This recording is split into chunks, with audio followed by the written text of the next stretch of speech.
Came up again this weekend, meeting up with a well guy. I got get an excavator in here to dig up my pressure tank so I can change it out. I just want to show you what rye does in your food plot. I know I joke around about ryegrass. It's just a joke with the guys, but cereal rye, winter rye, that's what I really like to plant. Stay away from ryegrass, no matter how much I joke around. But I just want to show you, I'm going to turn the camera around and show you how much deer like it.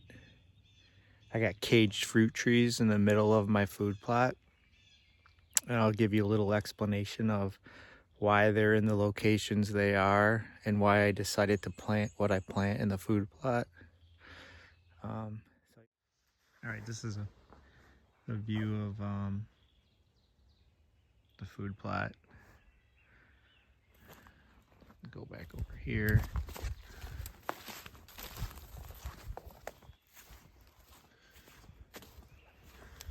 This is a travel corridor that they call this the big Y because the bucks. Oh, here comes some deer. 1, 2, 3. They're probably gonna go right across the corridor. Love it, love it. Make them a home. But anyways, this is the doe corridor that those does are going to right now. And what they do is they come through here and they'll either go into the food plot, which they usually don't do. They just will not come out into this open here and then go into the food plot.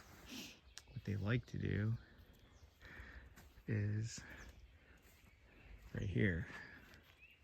And I'll show you what they do here. This is a trail that goes on the back side of the food plot on the north side. So in those early season days when you got a southwest wind, instead of the does going directly into the food plot, which a lot of people think, oh, they just go right down there and go in the food plot. No, they come through here, do a little bit of scent checking.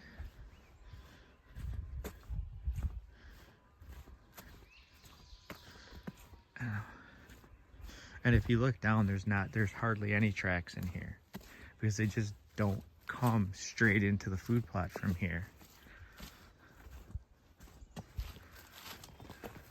They come from here.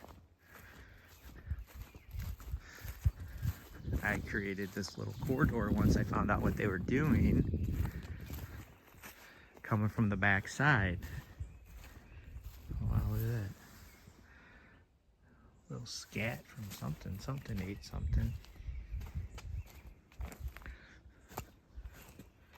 You see, this is where they all come from. They hang out in this stage in this thick area right here, and then they scent check the plot, and then they'll actually sneak their way into the plot from here.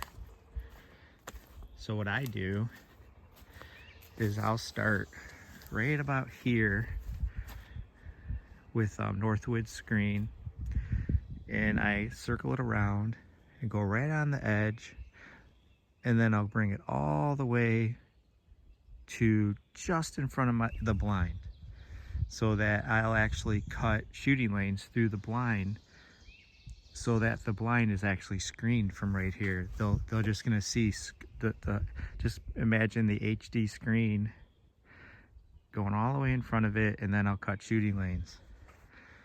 And then they'll usually just hang out right here and I'll see them. Just to give you an idea what happened in 2021, the big 9 came out right here, and I saw him with a fawn. And then what he did is he ended up coming right here because there was does at my big apple tree. So he feels comfortable because you got to imagine this is all 10-12 foot screen. And then he got to right here, and I could see him, see that I wanted to shoot him, and I ended up shooting him right here. It's a 30-yard shot.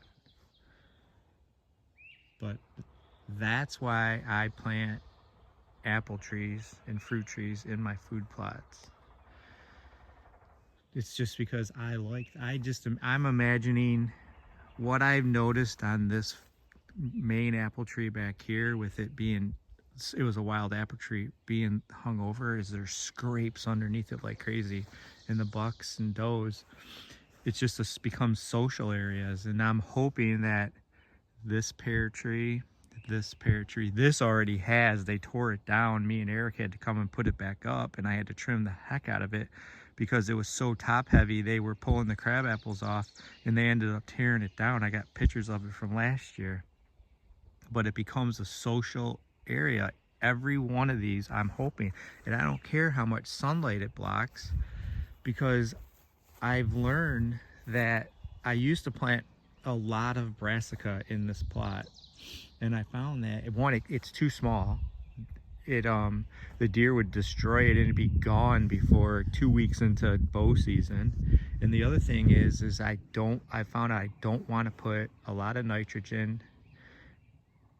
Brassica needs nitrogen, and I don't want to put a lot of nitrogen around these apple trees in the fall, or pear trees, crab apples, any fruit trees. I don't like giving them that much nitrogen that the brassicas need. They need it, and you just can't. So I switched over an experiment. What is it? I think it was 2021. I started, you can see it because it's a little bit older clover. I started just putting clover underneath this tree, this apple tree, just to see how it would handle it, and if the deer liked it. They absolutely love it. So this is since 2021, I've been just seeding, cross seeding clover. If you guys want to know what my mix is, I get it from the granary over here, Lake City Feed and Seed, and I can just send me a message and I'll tell you the mix I use. But it comes in great. And then I switched the rest of it. This has all been switched over to that mix. This just isn't as established as that is, but you can still see it's coming in. It's coming in great. And then I always overseed everything with rye. Look at inside the cage there. This whole plot should look rye that tall. The does are killing it. And I think I might get pears this year.